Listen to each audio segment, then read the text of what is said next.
नमस्कार, मैं मनीष कुमार वर्मा। इस न्यूज में आप लोगों को बताएंगे कि किस प्रकार चीफ जस्टिस सीजीआई मुख्य न्यायाधीश भारत का क्या क्या फैसला किए था। मौका संविधान दिवस का, उसमें चीफ जस्टिस मोदी के सामने भरी वकीलों के फौज था।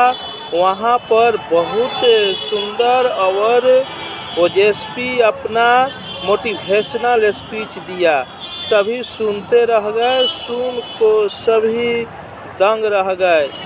आइए सुनते हैं वहाँ पर जहाँ पर मुख्य न्यायाधीश बोल रहे हैं, मोदी भी देख रहे हैं। Shri Arjun Ram Meghwal, minister of state, ministry of law and justice, mister R Venkataramani, attorney general of India, Mr. Manan Kumar Mishra, President Bar Council of India, Mr. Kapil Sibal, President Supreme Court Bar Association, judges of the Supreme Court and the High Courts, former Chief Justices, former judges of the Supreme Court, members of the Bar, distinguished audience, Namaste and a very good evening. 75 years ago, on 26 November 1959, a defining moment in India's history unfolded. The Constitutional Assembly adopted the Constitution of India. Today we honor this historic occasion not merely as a celebration of adoption, but as an ode to living, breathing document that is the Constitution. We, the people of India, consider it to be a way of our lives. It is our pledge to honor, uphold and protect Constitution of India as its trustee and custodian. The Constitution bestows upon the Constitutional Court the power of judicial review. This enables us to strike down amendments to the Constitution, the legislation, the executive policy, administrative and quasi-judicial decisions. We entertain public interest litigation, initiate suo motu cases, appoint amicus curiae to aid our decision making. The district courts, the first point of contact for most citizens, adjudicate disputes and in this manner enforce fundamental rights and other rights available in law.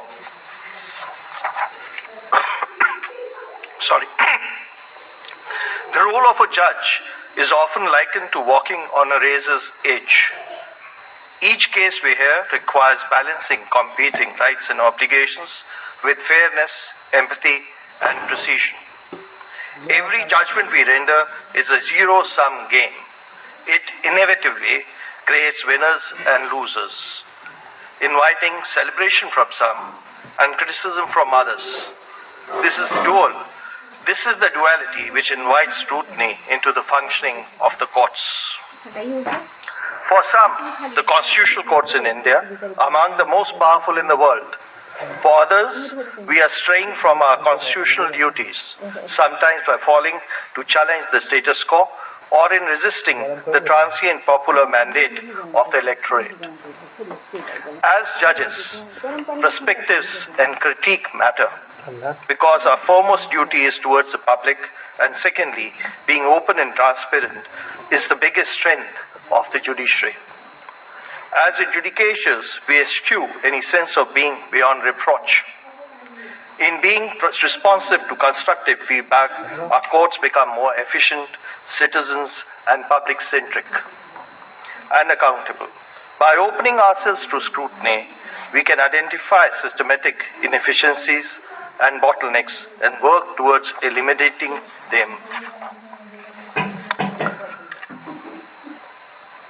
However, sometimes critics question, how can an unelected judiciary justify its significant power in a democracy? But imagine a world where judges campaign for rules, solicit views, decisions from public, and make promises for future judgments. The Constitution, by design, insulates the judiciary from the ebbs and flows of the electoral process. This ensures that its decisions are unbiased, without any fiction or ill will, free from external pressures, and guided solely by the Constitution and the laws. At the same time, each branch of the government is not a satellite, independent. or in an independent orbit, but rather a related actor which works in a degree of separateness. There is interdependence, autonomy, as well reciprocity. Each branch must honor its constitutionally assigned distinct role while nurturing interinstitutional equilibrium. When properly understood, judicial independence serves not as a high wall but as a bridge catalyzing the nurturing of the Constitution, fundamental rights, and the governance framework. When a citizen challenges a law or an executive action, they participate in the democratic process as envisaged by the Constitution. The judiciary becomes an arena where ideas of our republic are continuously tested, refined, affirmed, or molded. I would like to highlight certain areas of concern which are today engulfing the judiciary. These are areas and backlog of cases, delays, cost of litigation, excess and lack of ease of access to justice, large number of under-trial prisoners, and phenomenon what I term is want of truth or truth deficit. I will not like to highlight each one of them, but focus on 2-3. To begin, the scales of cases flowing into the Indian courts is staggering. This year alone, our judicial system received over 2.8 thousand crore cases in the district courts and about 16.6 lakh cases in the High Court and around 54,000 cases in the Supreme Court. Therefore, it is not surprising that there are more than 4.54 crore cases pending in the district courts and 61 lakh cases pending in the high courts. These numbers reflect the challenge, and yet they represent deep trust citizens place on our courts as ultimate arbiters of justice. Our district courts have shown remarkable improvement in efficiency, particularly in civil matters. The case clearance rate, a key metric of judicial productivity, has risen steadily from 98.29% in 2022 to impressive 101.74% in 2024. Last year alone, our district courts resolved over 20 lakh criminal cases and more than 8 lakh civil cases. The Supreme Court too has enhanced its performance, with our case clearance rate climbing from 95% to 97%. These improvements, while encouraging, remind us that our journey towards efficient justice system is ongoing and a lot of steps have still to be taken. We must also thank the Government of India, which had approved Rs 7,200 crores for Phase 3 of the e-court project, ensuring that the judiciary is equipped to perform its core functions.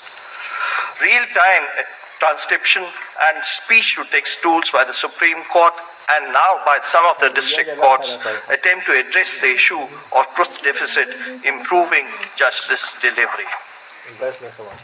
The National Judicial Data Grid, a comprehensive repository of case and litigation details, aids policy formulation by providing insight into performance, appraisals, and infrastructure needs. We have often spoken about the need for judicial impact assessment at the time when the laws are enacted. However, there is another element of judicial impact assessment. This is in form of statistics and data in the grid for analyzing the laws and their implementation. In this data-driven era, availability of judicial statistics represents an untapped opportunity for conduct of thorough impact assessment and transform governance. Judicial impact assessment is a tool to identify, modify, repeal, reenact laws and their correction. It enables us to take corrective steps where the law is burdensome for the people to follow or implementation is problematic. For example, the backlog of check bouncing cases in our district courts have reached an alarming portion, nearly 9% of the cases pending in the trial court. Data also reveals plea bargaining has been a non-starter. Compounding and probation have not gained acceptance. Perhaps these require legislative interference. Two statistics reveal an insightful contrast in our judicial system. While current prison population stands at 5.23 lakh prisoners, our judicial workforce comprises of about 20,000 judges and judicial officers in the district level, and about 750 judges in the High Court. This vast disparity for those seeking justice and those tasked with dispensing it should typically forecast a paralyzed system. Yet data tells a different story. In 2022, in spite of influx of 18 lakh new inmates, the judiciary facilitated release of about 15 lakh prisoners, out of which 3 lakh under trials were released within the first year, achieving 69% release rate. 2024 data further highlights this efficiency. By November 24, courts had released about 5.38 lakh prisoners, surpassing 5.29 new admissions. बढ़ाने के लिए MSJP news एक बार अवश्य देखे, अपना राय comment box पर अवश्य भेजे। जय हिंद, भारत माता की जय।